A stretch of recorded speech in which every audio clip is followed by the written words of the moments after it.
ఈరోజు కాంగ్రెస్ పార్టీ పొజిషన్లో ఉందంటే కారణం ఎవరంటారు? కాంగ్రెస్ పార్టీ ఏ పొజిషన్లో ఉన్నా ప్రజలే కారణం. ఉమ్, ప్రజలు విధానాల పట్ల ఆకర్షితులైనప్పుడు గెలిపిస్తారు, విధానాలను వ్యతిరేకించినప్పుడు ఓడగొడతారు. ఇప్పుడు తెలంగాణ ఇచ్చినా కూడా తెలంగాణలో అధికారం ఇవ్వలేదు మాకు. అవును. కారణం ఏంటి? దేశవ్యాప్తంగా వచ్చిన కాంగ్రెస్ వ్యతిరేకత. దాంట్లో తెలంగాణ ఇచ్చడం అనేది కూడా పోయింది. కానీ ఇప్పుడు తెలంగాణలో కాంగ్రెస్ రావాలని ప్రజలు కోరుకుంటున్నారు కాబట్టి కాంగ్రెస్కి మీరు అంటున్నట్టుగా వస్తుంది. లేకపోతే మా మధ్యన కలహాలు, లేకపోతే ఏంది కాంగ్రెస్లో కల్లోలాలు, ఇవే ఇంకా మీడియా బ్రేకింగ్స్కి ఉండేవి.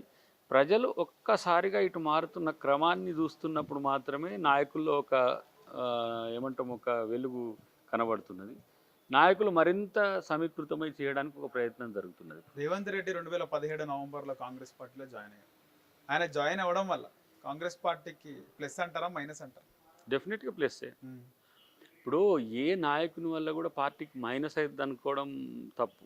ఎంతైనా కూడా ప్లస్ అవుతుంది. రేవంత్ రెడ్డి గారు వచ్చిన తర్వాత ఒక ఊపు వచ్చింది కదా, ఆ ఊపు కొనసాగించడంలో అందరం కూడా తనకు సహకరిస్తున్నాం. తను కూడా సక్సెస్ అవుతున్నాడు. ఇప్పుడే సహకరిస్తున్నారు అనుకోండి, ఇన్ని రోజులు సహకరించారు. ఇప్పుడు కొంత వ్యతిరేకత కూడా ఉన్నప్పుడు దాన్ని సరిదిద్దుకునే ప్రయత్నంలో ఉన్నారు కదా వారు.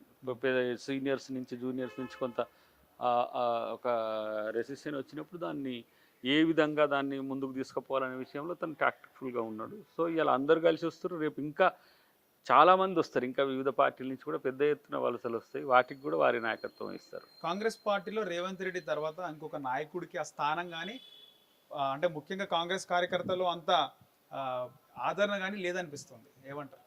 అది ఆయనకు అదృష్టం, అది రేవంత్ రెడ్డి గారికి అదృష్టం.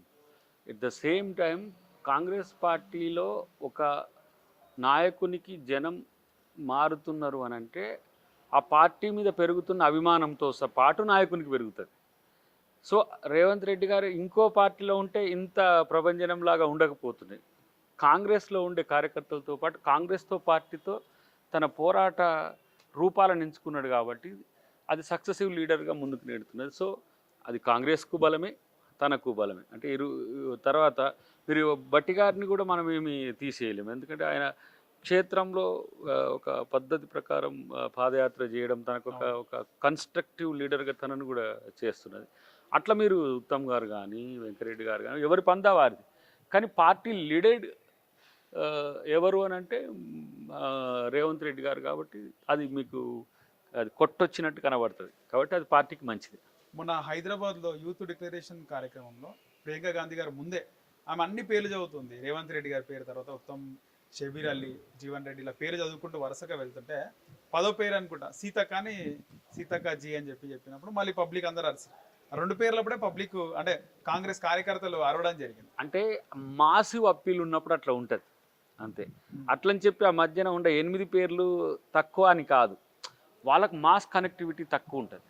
సో సీతక్క అంటే మీకు కోవిడ్ నుంచి ఇంకా ఎక్కువ పరిచయమైన పేరు. రేవంత్ రెడ్డి గారు మొదటి నుంచి కూడా యాంటీ కేసీఆర్ గారితో కొట్లాడే ఒక గలం కాబట్టి తనకు ఉంటుంది. ప్రజల్లో పోరాడితే ఎప్పుడు కూడా మర్చిపోరు.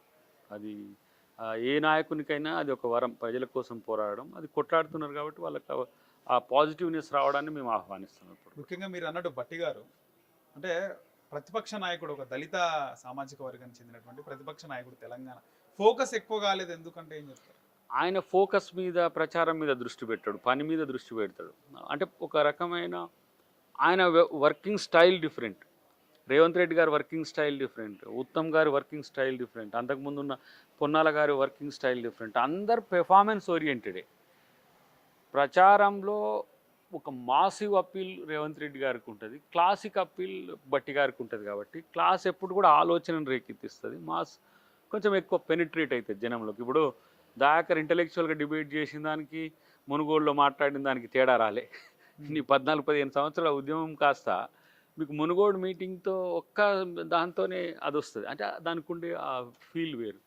కానీ బట్టి గారిది ఏంటంటే కొంచెం అకాడమిక్గా ఉంటాడు, కొంచెం మాలాగా బోల్డ్ పదాలు వాడాడు, కాన్స్టిట్యూషనల్ వైడ్గా ఉంటాడు.